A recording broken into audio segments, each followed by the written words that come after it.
அஸ்ஸலாமு அலைக்கும் வரஹ்மத்துல்லாஹி வபரகாத்துஹு. பெரும் மதிப்பிற்கும் பேரன்பிற்கும் உரிய எல்லாம் வல்ல அல்லாஹ்வின் நல்லடியார்களே, அந்த ஏக இறைவனின் அன்பும் அருளும் அவனது இறுதி தூதர் அன்னலம் பெருமானார் ஸல்லல்லாஹு அலைஹி வஸல்லம் அன்னவர்கள் மீதும், அன்னவர்களை பின்பற்றி வாழ்ந்த உத்தம சஹாபாக்கள் மீதும், தாபீன்கள் தப தாபீன்கள் மீதும், குறிப்பாக அல்லாஹ் ரப்பல் ஆலமீன் நம் மீது கடமையாக்கியுள்ள ஜும்மாவை அவனுடைய தூதர் காட்டி தந்த அடிப்படையில் நிறைவேற்றுவதற்காக வேண்டி இங்கு அமர்ந்திருக்கும் நாம் அனைவர் மீதும் என்னென்றும் நின்று நிலவட்டுமாக. இந்த உலகில் இஸ்லாமியர்களாக வாழ்கிற நாம், நம்முடைய இந்த இஸ்லாமிய மார்க்கத்தை பொறுத்த வரைக்கும் இது அறிவுபூர்வமாக சிந்திக்க சொல்லுகின்ற மார்க்கமாக இருக்கிறது. ஒரு முஸ்லீம் எந்த ஒரு காரியத்தையுமே அறிவுபூர்வமாக சிந்தித்து அணுக வேண்டும் என்று இஸ்லாம் நமக்கு சொல்லித் தருகிறது. அதனால தான் இறைவன் தன்னுடைய வேதமாகிய திருமறை குரானை பற்றி குறிப்பிடுகின்ற பொழுது கூட இது இறை வேதம், இறை வார்த்தை என்பதற்காக நீங்கள் கண்மூடித்தனமாக நம்பிவிடக்கூடாது என்று சொல்கிறேன். திருக்குரானாகவே இருந்தாலும் இறை வார்த்தைகளாகவே இருந்தாலும் அதை நீங்கள் சிந்தித்து ஏற்றுக்கொள்ளுங்கள் என்று திருக்குரான் பல இடங்களில் பேசுகிறேன். சிந்திக்காத மக்களை பற்றி அல்லாஹ் ரப்பல் ஆலமீன் கேட்கிற பொழுது அவர்களுடைய உள்ளங்களில் பூட்டுக்களால் பூட்டப்பட்டிருக்கின்றனவா என்று அல்லாஹ் கேட்கிறான். இந்த குரானை சிந்திக்காமல், ஆய்வு செய்யாமல், இதனுடைய கருத்துக்களை எல்லாம் உள்வாங்காமல் இருப்பது உன்னுடைய உள்ளத்தை லாக் பண்ணி வச்சிருக்கிறியா? சாவி போட்டு பூட்டு போட்டு ஒரு வீட்டை பூட்டிட்டு போகிற மாதிரி, டோரை சாத்தி வச்சிருக்கிற மாதிரி உன் உள்ளத்தை நீ மூடி வச்சிருக்கிறியா என்று அல்லாஹ் கேட்கின்றான். சிந்திக்காத மனிதர்களை கால்நடைகளோடு ஒப்பிட்டு பேசுகிறான். மனிதன் மற்ற உயிரினங்களை விட வேறுபட்டு இருப்பதற்கான காரணமே சிந்திக்கின்ற இந்த திறன்தான், அறிவு திறன்தான். இந்த அறிவை முழுமையாக பயன்படுத்த வேண்டும் என்று இஸ்லாம் சொல்லுகிறது. நாம் வாழுகின்ற இந்த சமகாலத்தில் அறிவில் மனிதன் மேம்பட்டு இருக்கிறான். அறிவில் உச்சாணி கொம்பிலே அமர்ந்து உலகின் பல அதிசயங்களை மனிதன் நிகழ்த்தி கொண்டிருக்கிறான். இவை அனைத்திற்குமே காரணம் மனித அறிவினுடைய மேம்பாடு தான். இப்போ நாம் இந்த அறையில் பள்ளிவாசலில் அமர்ந்திருக்கின்றோம். தரை போடப்பட்டிருக்கின்றது, கட்டிடங்கள் கட்டப்பட்டு இருக்கின்றது, விளக்குகளால் அலங்கரிக்கப்பட்டு இருக்கின்றது. இதெல்லாத்துடைய பின்னணி என்ன? மனித அறிவினுடைய மேம்பாடு தானே. ஒரு 200-300 ஆண்டுகளுக்கு முன்னால் இப்படிப்பட்ட வாய்ப்புகளை நம்முடைய முன்னோர்கள் பெற்றார்களா என்றால் கிடையாது. இதனுடைய வெளிப்பாடு என்ன? மனிதன் அறிவிலே கோலோச்சுகிறான் என்பதை காட்டுகிறது. நம்முடைய கரங்களில் இருக்கின்ற வாகனங்கள், கைகளில் இருக்கின்ற தொலைபேசி, இந்த தொலைபேசியின் வழியாக ஒட்டுமொத்த உலகையும் இன்றைக்கு மனிதன் தன்னுடைய உள்ளங்கையில் கொண்டு வந்து விட்டானா இல்லையா? அப்ப சமகாலத்தில் சிந்திக்கின்ற இந்த அறிவு மேலோங்கி இருக்கின்றது. மனிதன் சிந்தனையிலே மிகைத்து இருக்கின்றான். மிகப்பெரிய சிந்தனையாளனாக, அறிவிற்கு வேலை கொடுக்கக்கூடியவனாக மனிதன் இன்றைக்கு வியாபித்து இருக்கின்றான். ஆனால் இந்த அறிவு என்பது வெறுமனே இஸ்லாம் சிந்திக்க வேண்டும், அறிவுபூர்வமாக இருக்க வேண்டும், அறிவை மேம்படுத்த வேண்டும் என்பதோடு நிறுத்திவிடாமல் இந்த அறிவு, இந்த கல்வி, இந்த சிந்தனை இதுவெல்லாம் பயனற்றதாக இருக்கக்கூடாது என்றும் சொல்கிறேன். நபிகளார் எந்த அளவிற்கு இஸ்லாம் அறிவை பற்றி பேசுகிறது, அறிவை அல்லாஹ் தன்னிடத்திலே கேட்க சொல்லுகிறான். ரசூலுல்லாஹ் கூட ஒரு துஆவை அல்லாஹ் சொல்லி கொடுத்தான்ல குர்ஆன்ல, ரப்பி ஸித்னி இல்மா, இறைவா என்னுடைய அறிவு ஞானத்தை விசாலமாக்கி விரிவுபடுத்தி என்று கேட்க சொல்லுகிறான். அப்படி நாம் கேட்க வேண்டும். ஆனால் எந்த அறிவை தெரியுமா? நபிகளார் அல்லாஹ்விடத்தில் ஒரு துஆ செய்தார்கள், இறைவா பயனற்ற கல்வியிலிருந்து என்னை பாதுகாத்துக்கொள் என்று சொன்னார்கள். எனக்கு கிடைக்கின்ற அறிவு என்பது அது பயனற்றதாக இருக்கும் என்றால் அது எனக்கு தேவையில்லைன்னு சொன்னாங்க. இப்போ இது எதை நமக்கு காட்டுகின்றது? வெறுமனே அறிவில் வளர்ச்சி, நம்முடைய சிந்தனை திறன் மேலோங்கி இருப்பதை விட அது வேண்டும். அது எதோடு இருக்க வேண்டும் என்றால் நம்முடைய வாழ்க்கையில் பயனுள்ளதாக இருக்க வேண்டும். பயனற்றதா இருப்பதால் எந்த பிரயோஜனமும் கிடையாது. இன்னைக்கு நாம இஸ்லாமிய ரீதியாக சமூக ரீதியாக எடுத்துக்கொண்டால் நம்முடைய அறிவு மேம்பட்டு இருக்கின்றது. எல்லாருக்கும் இஸ்லாத்தை பற்றி தெரிகிறது. திருக்குரானை படிக்கின்ற முஸ்லிம்கள் அதிகமாக இருக்கின்றோம். எல்லாருடைய கரங்களிலும் திருக்குரானுடைய தமிழாக்கங்கள் இருக்கின்றது. ஒரு பழைய வருஷத்தில் ஒரு 100 ஆண்டு 50 ஆண்டு 70 ஆண்டுகளுக்கு முன்னாடி நம்முடைய முன்னோர்களுக்கெல்லாம் அவ்வளவு ஈஸியாக குரான் கிடைக்கல, குரானுடைய தமிழாக்கங்கள் கிடைக்கல, படிப்பதற்கான வாய்ப்புகள் வசதிகள் கிடைக்கல. இஸ்லாத்தின் பெயரால் ஏராளமான மூட நம்பிக்கைகளை இஸ்லாம் என்று சொல்லிக்கொண்டு நம்முடைய சமூகத்தில் நம்முடைய முன்னோர்கள் இருந்தார்கள். தர்கா கலாச்சாரத்திலே தாயத்து தகடிலே நம்பிக்கை கொண்டு உண்மை இஸ்லாத்தை அறியாதவர்களாக நம்முடைய முன்னோர்கள் இருந்தார்கள். ஆனால் அப்படியே இன்னைக்கு ஒப்பிட்டு பார்த்தோமையானால் இஸ்லாத்தை பற்றிய அறிவு மேலோங்கி இருக்கின்றது. எது இஸ்லாம், எது மார்க்கம், எது இறை கட்டளை, திருமறை குர்ஆனுடைய போதனைகள் என்ன, நபிகளாருடைய போதனைகள் என்ன என்பதையெல்லாம் தெரிந்திருக்கின்ற முஸ்லிம்கள் பெருவாரியாக இருக்கிறோம். ஆனால் கவனிக்க வேண்டிய விஷயம் என்ன தெரியுமா? அறிவு மேம்பட்டு இருக்கின்றது. அந்த அறிவு நபிகளார் பிரார்த்தனை கேட்டதை போல பயனுள்ளதா இருக்கின்றதா, பயனற்றதா இருக்கின்றதா என்பதுதான் கவனிக்க வேண்டிய விஷயம். வெறுமனே பயனற்ற அறிவால் எந்த பிரயோஜனமும் கிடையாது. அதனால்தான் அல்லாஹ் ரப்பல் ஆலமீன் திருமறை குர்ஆனில் முன் சமுதாயத்தில் இருந்த வேதக்காரர்களை பற்றி பேசுகிற பொழுது, வேதக்காரர்களுக்கு நாம் வேதத்தை வழங்கினோம், தௌராத் என்ற வேதத்தை வழங்கினோம் என்று அவர்களுடைய வரலாற்றை பற்றி பேசுகிற பொழுது அல்லாஹ் சொல்கிறான், அவர்கள் பொதி சுமக்குகின்ற கழுதைக்கு ஒப்பானவர்கள் என்று சொல்கிறான். யாரை பார்த்து? 6 அறிவு படைத்த மனிதனை பார்த்து. இன்னைக்கு நம்மளை பார்த்து கழுத, நாய், குரங்குன்னு சொன்னா கோவரமா கோவராதா? யாரை பார்த்துறா கழுதனை? யாரை பார்த்து நாயன? என்னமே விலங்கோட ஒப்பிடுகிறாயா என்று கோபப்படுவோம். அல்லாஹ் பேசுகிறான், அவர்கள் பொதி சுமக்குகிற கழுதைக்கு ஒப்பானவர்கள். ஏன் தெரியுமா? அவர்களிடத்திலே ஒரு வேதம் வழங்கப்பட்டது. அந்த வேதத்தினுடைய மகிமை தெரியாமல், வேதத்தினுடைய கருத்துக்கள் தெரியாமல், வேதத்தில் இறைவன் என்ன சொல்லுகிறான் என்பதையெல்லாம் சிந்திக்காமல், எப்படி ஒரு பொதி சுமக்குகிற கழுதை தன்னுடைய முதுகுக்கு மேலே என்ன வைத்தாலும் வைக்கப்பட்டதுடைய மதிப்பு தெரியாதோ அதே போல அவர்கள் இருந்தார்கள். ஒரு கழுதை முதுகுல போய் தங்க கட்டிய வைங்க, 500 ரூபா தாள கட்டுக்கட்டா வைங்க, அதுக்கு தெரியுமா நம்ம முதுகுல இன்னைக்கு ஒரு 2 லட்ச ரூபா 5 லட்ச ரூபா காசை ஏற்றி விட்டுருக்காங்க, அது இவ்வளோ விலை உயர்ந்ததுன்னே தெரியாது. அந்த மாதிரி தான் மனிதன் தன்னுடைய வேதத்தை முறையாக சிந்தித்து அதை தன்னுடைய வாழ்க்கையில் கடைபிடிக்கவில்லை என்று சொன்னால் அவன் கழுதைக்கு ஒப்பானவன் என்கிறான் இறைவன். இப்ப நம்முடைய கரத்தில் திருமறை குர்ஆன் என்ற வேதம் இருக்கிறது, இஸ்லாம் என்ற மார்க்கம் இருக்கிறது. இந்த மார்க்கத்தை, இந்த வேதத்தை சிந்திக்கின்ற அறிவு நம்மிடத்தில் விசாலமாக்குவதற்கான வாய்ப்புகள், வசதிகள் இருக்கின்றது.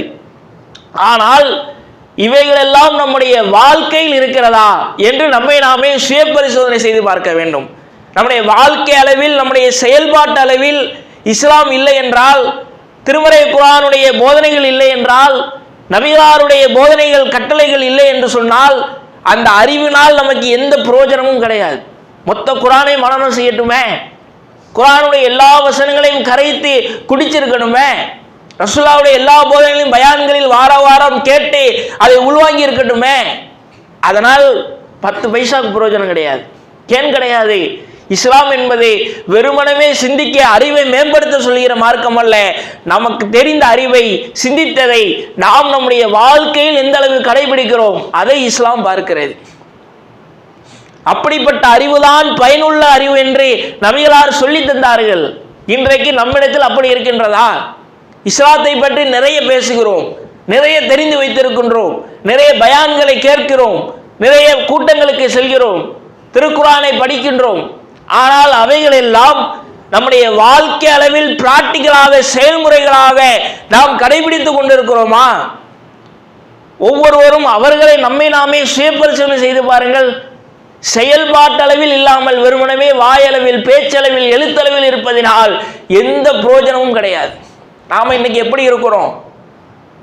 நாம் நம்முடைய இந்த மார்க்கத்தை செயல்பாட்டில் கொண்டு வரணும். அதைத்தான் அல்லாஹ் விரும்புகிறான். அதுதான் இறைவனிடத்தில் நன்மையை பெற்றுத்தரக்கூடியது. ரசூல் ஸல்லல்லாஹு அலைஹி வஸல்லம் அவர்கள் அப்படி இருந்தார்கள்.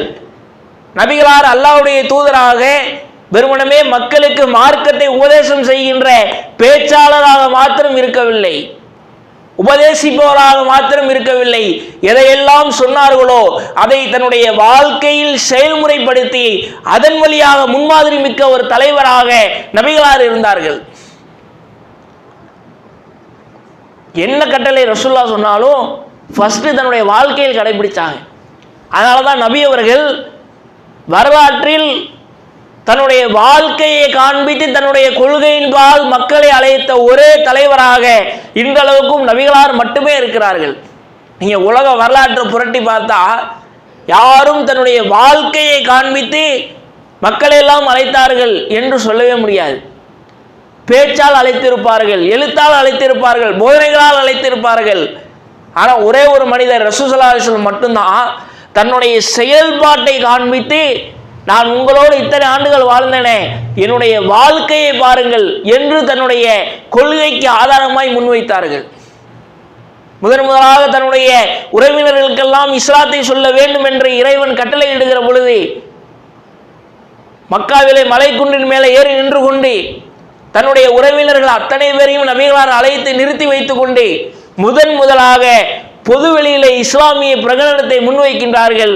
அதை வைப்பதற்கு முன்னால் நபிகளார் அந்த மக்களிடத்திலே ஒரு உத்தரவாதம் வாங்குகிறார்கள் தன்னுடைய செயல்பாட்டை காண்பித்து.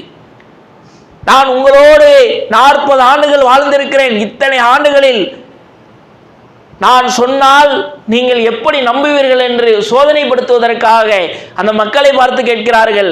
மக்களே, நான் நிற்கின்ற இந்த மலை குன்றுக்கு பின்னால் ஒரு குதிரைப்படை உங்களை தாக்க வருகிறது என்று சொன்னால் நீங்கள் நம்புவீர்களா, ஏற்றுக்கொள்வீர்களா என்று கேட்கிறார்கள்.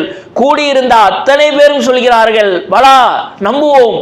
மா ஜர்ரபுனா அலைக்க இல்லா சிதுகா, எப்படி நம்புவோம் தெரியுமா, நீங்கள் சொன்னால் உண்மை என்று அப்படியே நம்புவோம், எந்த ஆயும் எந்த டவுட்டும் எதுவும் கிடையாது. பா முகமது ஒரு குதிரைப்படை தாக்க வருதுன்னு சொல்றாரு, 4 பசங்க போய் பின்னாடி குதிரைப்படை எதுவும் வருதா, வரத்துக்கு முகாந்திரம் இருக்குதா, போய் பார்த்துட்டு வாங்கப்பா, அப்படியெல்லாம் ஆராய்ச்சி செய்ய மாட்டோம், சொன்னா சொன்ன மாத்திரத்தில் அப்படியே நம்புவோம் சொன்னார்கள். எப்படிப்பட்ட குட்வில் பாருங்க ரசூலுல்லாஹி. நீங்க சொன்னதை அப்படியே நம்புவோம் என்று ஒருத்தர் மாற்று கருத்திராமல் கூடியிருந்த அத்தனை பேரும் சொன்னார்கள் என்றால், இன்றைக்கு நம்மில், நம்முடைய குடும்பத்தில், நம்முடைய ஊரில், நம்முடைய தெருவாசிகள், நம்முடைய வியாபாரத்தில் இருக்கக்கூடியவர்கள் யாரேனும் ஒருவர் பாய் சொன்னதை அப்படியே நம்புவோம் பாய் அப்படின்னு சொல்ற ஒரு ஆளை காட்ட முடியுமா? நம்மளை சுத்தி இருக்கிறவங்க அப்படியே ஆப்போசிட்டாவனா இருக்கலாம். அவரு சொன்னா அப்படியே நம்பிடக்கூடாதுப்பா, ஆளு 1ன்னா 10ன்னு சொல்லுவாரு. அப்படி நம்ம எத்தனை பேர் வாங்கி வச்சிருப்போம். இவர் சொன்னாருன்னா ஒரு செய்தியை 10 மாதிரி சொல்லுவாரு. சொன்னாலே ஆளு சொல்லிட்டாரா, சொன்னாலே டவுட்டு தான், கொஞ்சம் கேன்சல் பண்ணிட்டு அதை கன்ஃபார்ம் பண்ணுங்கன்னு சொல்லுவோம்ல. அப்படித்தான் நம்ம பெயர் வாங்குவோம். ஆனால் ரசூலுல்லாஹ் இப்படியே பெயர் வாங்கியிருக்கிறாங்க, நீங்க சொன்னதை அப்படியே நம்புவோம். அதுக்கு பிறகு ரசூலுல்லாஹ் இஸ்லாத்தை சொல்றாங்க, ஏகத்துவத்தை சொல்றாங்க, நான் தான் அல்லாஹ்வுடைய தூதர்னு சொல்றாங்க. மக்கள் மண்ணள்ளி வீசி ரசூலுல்லாஹ்வுக்கு சாபம் விடுறாங்க, அது வேற விஷயம். ஆனால் கூடியிருந்த அத்தனை பேருமே நபிகளாரோடு 40 ஆண்டுகள் நபிகளாருடைய வாழ்க்கையை பார்த்தவர்கள், நபிகளாரோடு அண்ணன் தம்பிகளாக, உறவுகளாக, நண்பர்களாக, வியாபார ரீதியாக பழகியவர்கள்.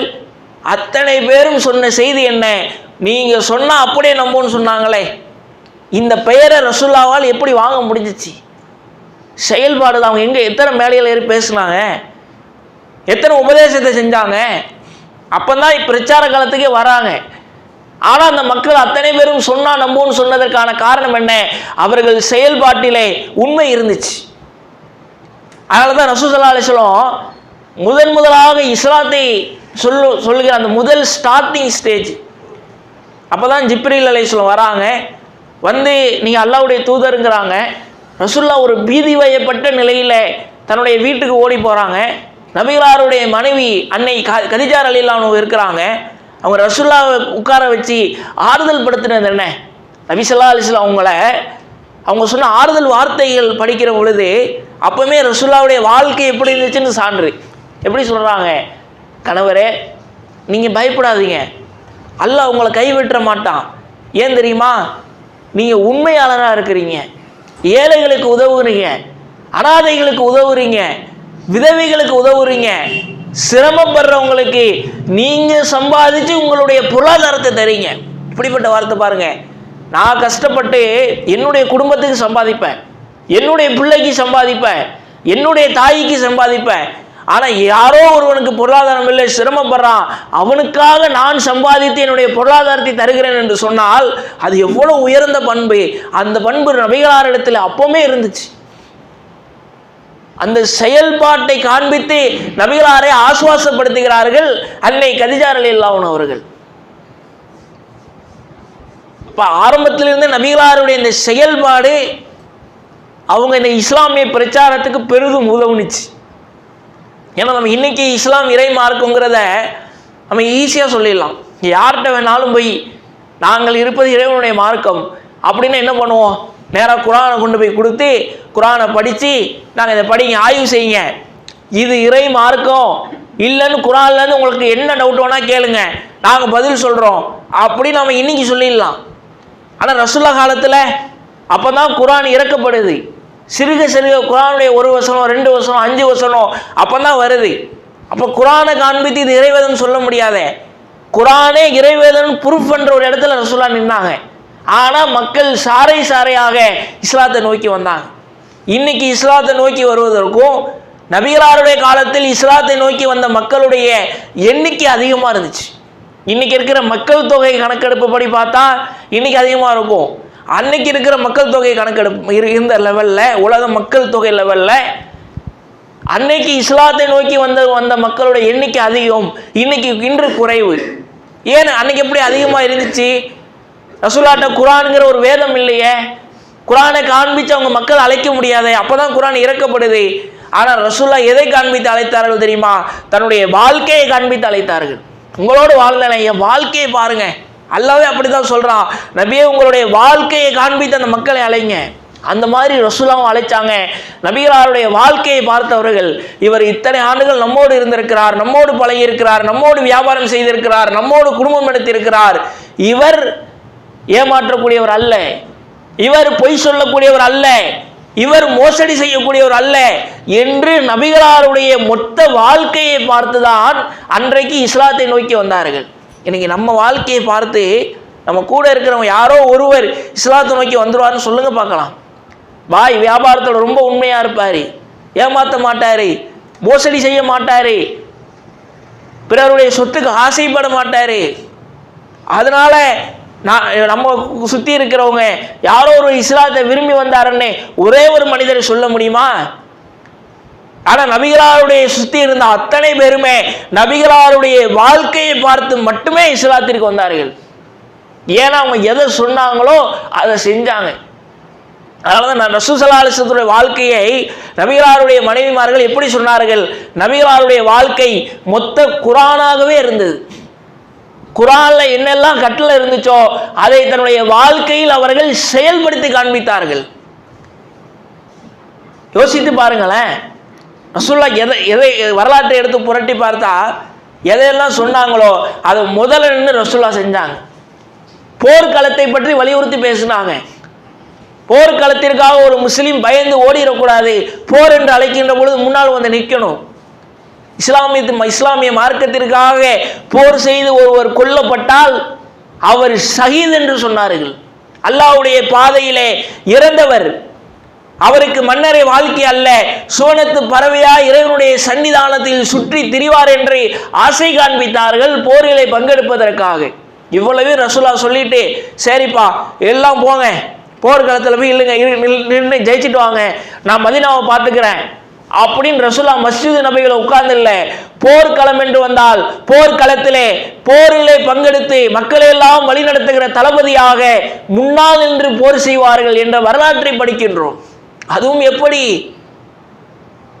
இன்னைக்கு ஒரு ஊருக்கு ஒரு தலைவர், ஒரு மந்திரி, ஒரு அமைச்சர், ஒரு பிரதமர், முதல்வர் வராருன்னு சொன்னால் அவருக்கு எத்தனை அடுக்கு பாதுகாப்பு இருக்கும். அவர் உசுருக்கு ரொம்ப பாதுகாப்பாக அவர் அழைச்சிட்டு போயிட்டு வரணும்பா அப்படின்னு கவர்மெண்ட்டுக்கு அதுக்காகவே ஒரு பெரும் தொகை செலவழிக்கப்படுகிறதே. ஆனால் நபிகளார் போர்க்களத்திற்கு வந்தால் நபிகளாருக்கு பாதுகாப்பு அல்ல, நபிகளாரை வைத்து நபி தோழர்கள் தங்களை பாதுகாத்துக் கொள்வார்கள் என்று சொல்கிறார்கள்.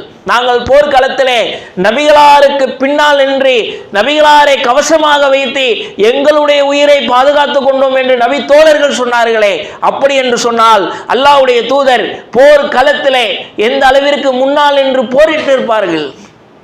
பயந்து போய் பின்னாடி நின்று மக்கள்லாம் நீங்களாம் முன்னாடி போங்கப்பா சொர்க்கத்துக்கு ஆசைப்பட்டு போர்ல பங்கெடுன்னு சொல்லியிருந்தா தோழர்கள்லாம் பின்னாடி வந்திருப்பாங்க. ரசூல்லா முன்னாடி நின்று அதை செயல்படுத்தி காட்டும் பொழுதுதான் அவங்களுக்கு ஒரு ஆசை. நபி தோழர்களும் போர்க்களத்தில் போய் முன்னாடி நின்னாங்க. அதனால தாங்க வரலாற்றை படிக்கும் பொழுது ரசூல்லாவுக்கு போர்க்காலத்தில் அடிபட்டு பல்லெல்லாம் உடைஞ்சி ரத்தமெல்லாம் கொட்டுனுச்சுன்னு செய்தியை படிக்கிறோம். அப்புறம் எந்த அளவுக்கு முன்னாடி போய் நின்று ரசூல்லா போரில் நின்றுருப்பாங்க. இது எப்படி சாத்தியமானது? ஒரு கூட்டமே உயிரை கொடுப்பதற்கு தயாராய் போர்க்களத்திற்கு வந்து நின்றது என்று சொன்னால் நபிகளார் வெறுமனமே அதை சொல்லிக் கொண்டு இல்லாமல் அவர்கள் செயல்பாட்டளவிலே இறங்கி நின்று வேலை செய்யக்கூடியவர்களாக இருந்தாங்க.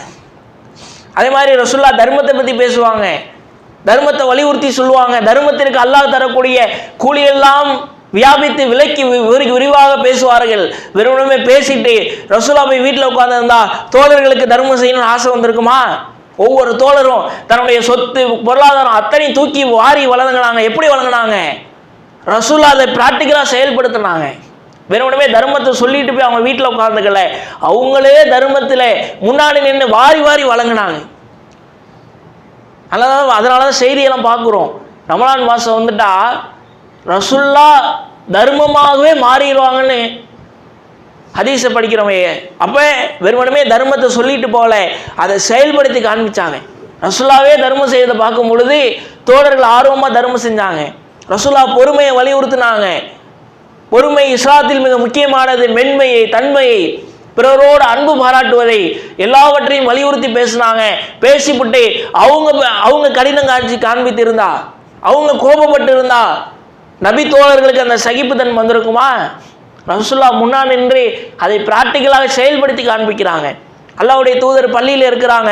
ஒரு காட்டு அரபி வந்து நபிகளாருடைய கழுத்தில் துண்டை போட்டு இறுக்கி எனக்கு தர்மம் தான்னு கேட்குறான். தோழர்கள்லாம் பாய்ஞ்சி அவர் அடிக்க போகிறாங்க. யார் காட்ட பையன் ரசூலுல்லாஹ் கழுத்தில் துண்டை போட்டு ரசூலுல்லாஹ்வை எப்படி இந்த மாதிரி அப்படின்னு ஒரு ஆவேசப்பட்டு பாய்கிறார்கள். நபிகளார் ஆசுவாசப்படுத்துகிறாங்க. அமைதியாக இருங்கப்பா, ஆட்சி தலைவர், அவர் ஒரு குடிமகன், தன்னுடைய உரிமையை கேட்கிறார். சமகாலத்தில் நம்ம வார்டு கவுன்சிலர்கிட்ட கூட நம்ம அந்த மாதிரி போய் பேசிட முடியாது. யாரா நீ ஏன் சட்டையில் கையை வச்சுட்ட அப்படின்னு ஒரு விரைப்போடு சண்டை வந்துருமே. ரசூலுல்லாஹ் சட்டையில் கையை வைக்கல, கழுத்தில் துண்டை போட்டு இறுக்கி கேட்கிறார். தோழர்கள் கோபப்படுவதற்கு நியாயம் இருக்கிறது.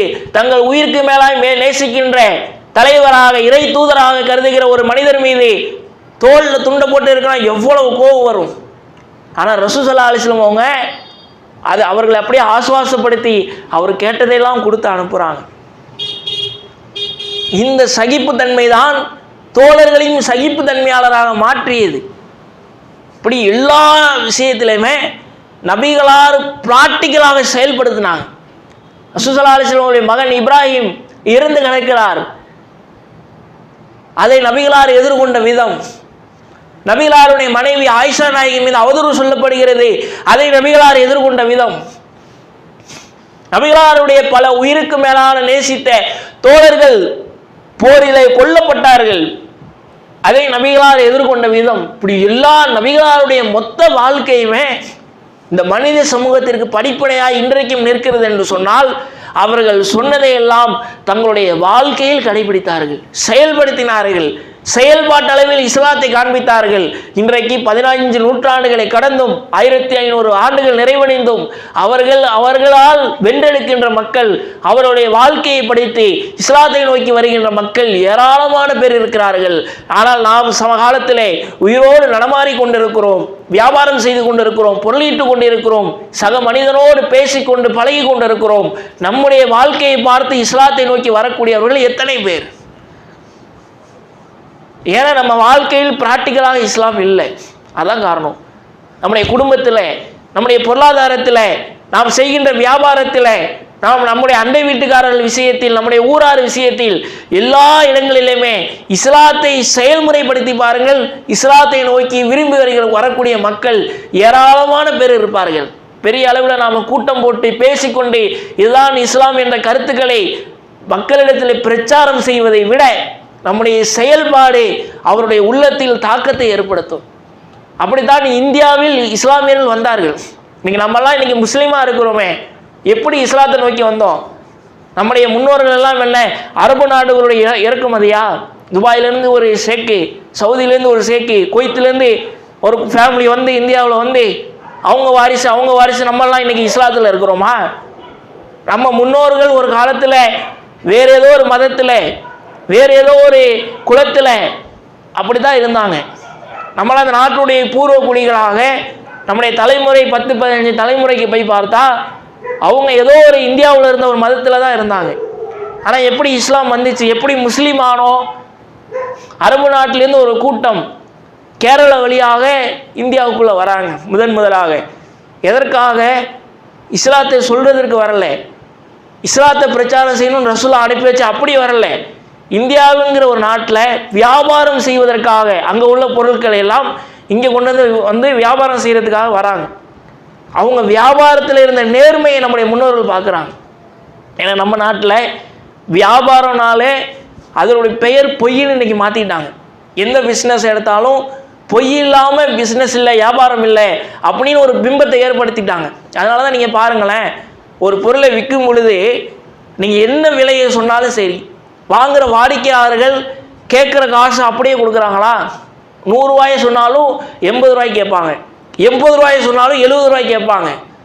ஏன்னா கடைக்காரன் என்ன ரேட்டை சொன்னாலும் 10 ரூபா 20 ரூபா கூட தான் வைப்பான். அதை குறைச்சி வாங்கலன்னு சொன்னால் நம்ம முட்டாள் அப்படிங்கிற ஒரு மனநிலைக்கு ஏன் வந்துட்டாங்க? ஏன்னா வியாபாரனாலே பொய், தந்திரம், தில்லுமுள்ளு அது இல்லாமல் பண்ண முடியாதுங்கிற நிலையை ஏற்படுத்திட்டாங்க. அப்போ இப்படிப்பட்ட ஒரு சூழலில் அரபு நாட்டிலேருந்து வந்து வியாபாரம் செய்கிறாங்க. வியாபாரத்தில் அப்படி பெர்ஃபெக்டாக இருக்கிறாங்க. வியாபாரத்தில் பொய்யே இல்லாமல் உண்மையை மட்டுமே சொல்லி, எது இருக்கோ இருக்கிறத மட்டுமே சொல்லி வியாபாரம் செய்கிறாங்க. அதை பார்த்து நம்முடைய முன்னோர்கள் ஆச்சரியப்படுறாங்க.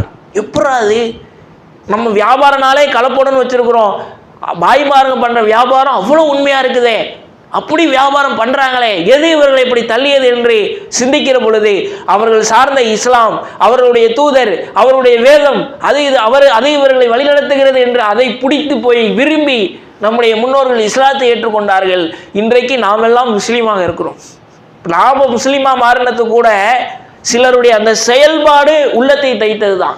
இப்போ இன்றைக்கு வாழ்கிற சக முஸ்லீமாக இருக்கிற நாம் இந்த உலகை இஸ்லாத்தை நோக்கி வென்றெடுக்க வேண்டும் என்று சொன்னால் நம்முடைய செயல்பாட்டளவில் அவர்களை இஸ்லாத்தை நோக்கி வர வைக்க வேண்டும். அப்படி இஸ்லாத்தை நோக்கி செயல்பாட்டால் வருகிறவர்கள், அதுதான் நம்முடைய உண்மையான இஸ்லாத்தில் நாம் வாழ்ந்ததற்கான அர்த்தமாக அமையும். என செயல்பாடு ஏற்படுத்துகின்ற தாக்கத்தை போல வேறு எதுவும் ஏற்படுத்தாது. நாம் நம்முடைய சமகாலத்தில் இந்த கொரோனா வந்துச்சுல ஒரு 4-5 வருஷத்துக்கு முன்னாடி, அப்போ கூட நம்ம பார்க்கலாம். தடவை கொரோனா அலை 1, அப்போ பார்த்தீங்கன்னா தொலைக்காட்சிகள் முழுவதும் முஸ்லீம்களுக்கு எதிரான ஒரு அவதூறு கட்டவிழ்த்து விடப்பட்டது. கொரோனாவை பரப்பியது யாருன்னு கேட்டால் போகிற இடத்துலலாம் முஸ்லீம் தான். தப்லிக் ஜமாத் ஒரு மாநாடு நடத்தி அது வழியாக கொரோனா பரவியது என்ற அவதூறை பரப்பி டெய்லி டிவி பட்டியை திறந்தா ஒரு அம்மா உட்காந்து அவங்க கூட போய் இறந்துட்டாங்க. அவங்க அமர்ந்து இன்றைக்கு இத்தனை முஸ்லீம்களால் கொரோனா பரவியது, இந்த மாநிலத்துக்கு போனாங்க 500 கொரோனா பரவியது அப்படின்னு தொடர்ச்சியாக சொல்லிக்கிட்டே இருந்தாங்க. எப்போ 2020 முதல் அலையில். ஆனால் அப்போ கொரோனாவுக்கும் இந்தியாவுக்கும் சம்மந்தமே இல்லை. ஆனால் வேண்டுமென்றே திட்டமிட்டு முஸ்லீம்களை தீவிரவாதியாக சித்தரிக்க வேண்டும் என்ற நோக்கத்தோடு ஒரு கூட்டம் அந்த வேலையை பார்த்தது. அதனால் இஸ்லாத்திற்கு எதிரான இந்த நாட்டில் இந்தியாவில் திரும்புகிற இடத்துல எல்லாம் டீ கடை மூலையில் உட்காந்துட்டு கொரோனா பரப்ப யாதிரமா அந்த பாய்களும் தான் சும்மா இல்லாமல் மாநாடு அங்கே இங்கேன்னு போய் கொரோனாவை பரப்பி விட்டானோ அப்படிங்கிற ஒரு அவப்பெயர் எங்கே பார்த்தாலும். நம்மளால் அதை ஒன்றுமே பண்ண முடியல. என்ன பேசினாலும் எழுதினாலும் சொன்னாலும் அதனால் அந்த அவதூறை மாற்றவே முடியலை. ஆனால் பாருங்கள், அதே கொரோனாவோட 2வது அலை 2021 வருது. அது நிஜமான கொரோனா. 2020 வந்தது, இந்தியாவில் யாரும் பெருசாக சாகலை. ஆனால் 2021 ஊருக்கு ஊரும் கொரோனா ஜனாசாக்கள், தெருவுக்கு தெரு கொரோனாவால் மரணித்தவர்கள். பார்த்தா கூட இருந்த தந்தை இறந்து விடுகிறார், மகன் ஓடி போய் தள்ளி நிற்கிறான், மனைவி தள்ளி நிற்கிறா, பக்கத்தில் போனால் நமக்கு கொரோனா வந்துடுனே.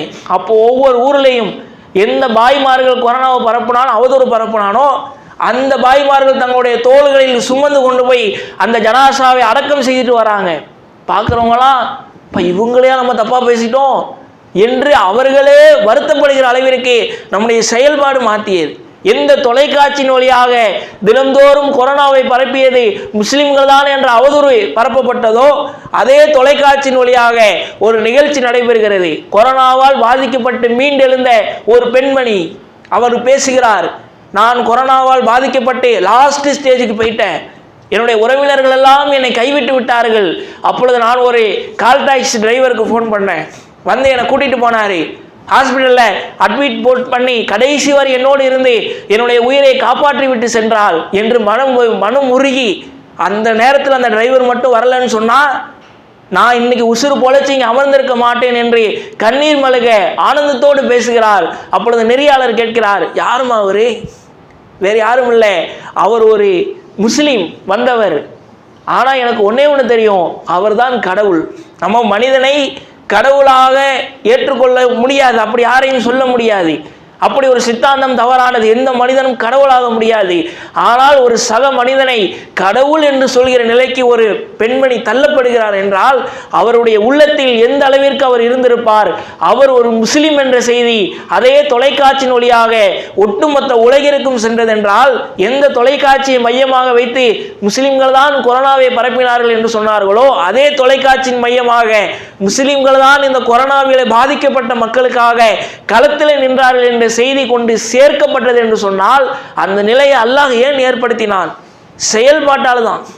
நம்ம களத்தில் இறங்கி செயல்படும் பொழுது அல்லாஹ் அதற்குரிய கூலியை கண்டிப்பாக தருவான். அப்ப நாம் நம்முடைய தனிப்பட்ட வாழ்க்கையில் இஸ்லாத்தை சரியாக நாம் கடைபிடிப்போம் என்று சொன்னால் எல்லா இடத்துலையுமே இஸ்லாத்தை அப்ளை பண்ணி அதை பிராக்டிக்கலாக செயல் வடிவம் கொடுப்போம் என்று சொன்னால் இஸ்லாத்தின் மீது எவ்வளோ பெரிய அவதூறுகள் கட்டவிழ்த்து விடப்பட்டாலும் எவ்வளோ பெரிய கெட்ட பெயர்களை சொல்லப்பட்டாலும் அவை அனைத்தையும் முறியடித்து நம்முடைய செயல்பாடு அதையெல்லாம் வென்று காட்டும். அப்படிப்பட்ட செயல்பாட்டை தான் அல்லாஹ் விரும்புகிறான். எனவே இஸ்லாத்தை நம்முடைய வாழ்க்கையில் கடைபிடிக்கக்கூடியவர்களாக அதை பிறருக்கு காட்டக்கூடியவர்களாக எல்லாம் வல்ல இறைவன் நம் அனைவரையும் ஆக்கி அருள் புரிவானாக. அஸ்ஸலாமு அலைக்கும் வரஹ்மத்துல்லாஹி வபரகாத்துஹு. அல்ஹம்துலில்லாஹி ரப்பில் ஆலமீன். கணியத்திற்குரிய எல்லாம் வல்ல அல்லாஹ்வின் நல்லடியார்களே, தற்பொழுதைய சூழலில் எஸ்ஐஆர் என்ற ஒரு படிவம் அனைத்து ஊர்களிலும் விநியோகிக்கப்பட்டு கொண்டிருக்கிறது. தேர்தல் ஆணையத்தின் மூலமாக இந்த படிவம் விநியோகிக்கப்பட்டு வரக்கூடிய டிசம்பர் 4ஆம் தேதிக்குள்ளாக இதை நாம் பூர்த்தி செய்து நம்முடைய ஊரில் இருக்கிற பிஎல்ஓக்கள்கிட்ட நாம் ஒப்படைக்கணும். இதை பொறுத்த வரைக்கும் இதில் ஏராளமான குளறுபடிகள் இருந்தாலும் இந்த படிவத்தை பூர்த்தி செய்து கொடுக்க வேண்டிய கட்டாயம் தற்பொழுது இருக்கிறது. ஏன்னா யாரெல்லாம் இந்த படிவத்தை பூர்த்தி செய்து தரலையோ அவர்களே இந்த தேர்தல் ஆணையம் ரிஜெக்ட் பண்ணிடுவாங்க. அதற்கான ஏராளமான வேலைகளை அவர்கள் பார்த்துட்டு இருக்கிறாங்க. பூர்த்தி செய்து கொடுத்தாலும் கூட அதில் தவறுகள் இருந்தால் ரிஜெக்ட் பண்ணிடுவாங்க. எனவே இதை நம்ம கவனமாக இருக்கணும். நம்முடைய வீடுகளில் இருக்கின்ற வாக்கு செலுத்தக்கூடிய லெவலில் இருக்கிற இது கடந்த முறை வாக்களித்தவர்கள் அத்தனை பேருக்கும் இந்த படிவம் தரப்பட்டு விட்டதா என்பதை நம்ம உறுதி செய்யணும். ஏன்னா நம்ம வீட்டில் வெளிநாட்டில் இருப்பாங்க, சில பேருக்கு வராமல் இருக்கும், அனைவருக்கும் வந்துருச்சா அப்படின்னு உறுதிப்படுத்தி வந்த படிவத்தை முறையாக அதற்குரிய ஆவணங்களோடு சரியாக அதை பூர்த்தி செய்து, ரொம்ப கஷ்டமான வேலையெல்லாம் கிடையாது. நம்ம இன்றைக்கி ஒரு மனிதர் ஒருத்தர் இருக்கிறார், அவருக்கான படிவம் அவர் கடந்த 2002, 2005 வாக்கு செலுத்தி இருந்தார்னு சொன்னால் ஏற்கனவே எடுத்த அந்த எஸ்ஐஆர் 2002, 2005 எடுத்த எஸ்ஐஆர் கணக்கெடுப்பில் அவருடைய பெயர் இருக்கும். அதுக்கான வெப்சைட்லாம் இருக்குது. அதில் போய் பார்த்தா நம்முடைய அந்த விவரங்களை போட்டால் அது வந்துருச்சுன்னா எந்த பிரச்சனையும் கிடையாது. அந்த ஃபார்மை கொடுத்து அதில் 3 காலம் இருக்கும். மேலே ஒரு காலம், கீழே வலது பக்கம், இடது பக்கம். அதில் மேலே உள்ள காலத்தையும் வலது பக்கம் உள்ள காலத்தையும் பூர்த்தி செய்து கொடுத்துட்டா போதும். நம்மளுடைய பெயர் இல்லை அப்படின்னா நம்ம அத்தாவுடைய பெயர் இருக்கான்னு பார்க்கணும், அல்லது நம்ம அம்மாவுடைய பெயர், இப்படி யாரோ ஒருவருடைய பெயர் இருக்கும் நம்ம குடும்பத்தை சேர்ந்தவங்க. அந்த விபரத்தை எடுத்து அதை நம்ம மேலே உள்ள இடத்துல நம்மளுடைய விபரத்தையும் கீழே இடது பக்கம் நம்முடைய அத்தாவோ அம்மாவோ யாருடைய அந்த எஸ்ஐஆர் இருக்குதோ அவர்களுடைய விபரத்தையும் பூர்த்தி செய்து அந்த படிவத்தை கொடுத்துட்டா போதும். அப்படி யாருடைய பேருமே இல்லையா, சில ஆவணங்கள் கேட்குறாங்க, அதை நம்ம தயார்படுத்தி வச்சுக்கிட்டு அதை கொடுத்துட்டா போதும். இப்படி இதை சரி செய்வதற்கான வழிமுறைகள் இருக்குது. ஆனால் இதில் ஏராளமான குளறுபடிகள் இருக்குது. நம்மை குழப்புவதற்காக, நம்மை சரியாக பூர்த்தி செய்யாமல் விடுவதற்கான பல வழிமுறைகளை தேர்தல் ஆணையம் செஞ்சுருக்கிறாங்க. இதை நம்முடைய தமிழக அரசு கூட இதை எடுத்து சுட்டி காட்டி இருக்கிறாங்க. அப்போ இதை நம்ம கவனத்தில் கொண்டு நம்ம ஏனோ தானோ இருந்துடக்கூடாது. ஏன்னா அவருடைய நோக்கமே இந்த சிறுபான்மையினுடைய வாக்குகளை மட்டுப்படுத்துவது தான், அதை குறைப்பது தான். அப்போ அதில் நம்ம விழிப்புணர்வோடு இருந்து நம்ம முறையாக அந்த படிவத்தை குடும்பத்தில் இருக்கிற அத்தனை பேருக்கும் பெற்று அதை பூர்த்தி செய்து அதை நாம் கொடுக்க வேண்டும். ஏன்னா எல்லா கட்டத்திலையுமே ஒரு முஸ்லீம் எந்த கட்டத்திலையுமே விழிப்புணர்வு இல்லாமல் இருந்துடக்கூடாது. இது மார்க்கத்தினுடைய அடிப்படை போதனை. அல்லாஹ் ரப்பல் ஆலமீன் கூட திருமறை குர்ஆனில் நீங்கள் உங்களுக்கு ஏற்படக்கூடிய பாதிப்பை பற்றி சொல்லும் பொழுது அலைக்கும் அன்ஃபுஸக்கும், உங்களை நீங்கள் பாதுகாத்துக் கொள்ளுங்கள் என்று சொல்கிறான். பாதுகாப்பதற்கான அறிவை வாய்ப்பை அல்லாஹ் ஏற்படுத்தி தருவான். எனவே இதை கவனத்தில் கொண்டு இந்த படிவத்தை முறையாக பூர்த்தி செய்து நம்முடைய குடும்பத்தில் யாருடைய பெயரும் விடுபட்டு விடாமல், யாருக்கும் தடைப்பட்டு விடாமல் இருப்பதற்கான முயற்சி நாம் எடுக்க வேண்டும். அப்படிப்பட்ட ஒரு வாய்ப்பை அல்லாஹ் ரப்பல் ஆலமீன் நமக்கு தந்தருவானாக. அஸ்ஸலாமு அலைக்கும் வரஹ்மத்துல்லாஹி வபரகாத்துஹு.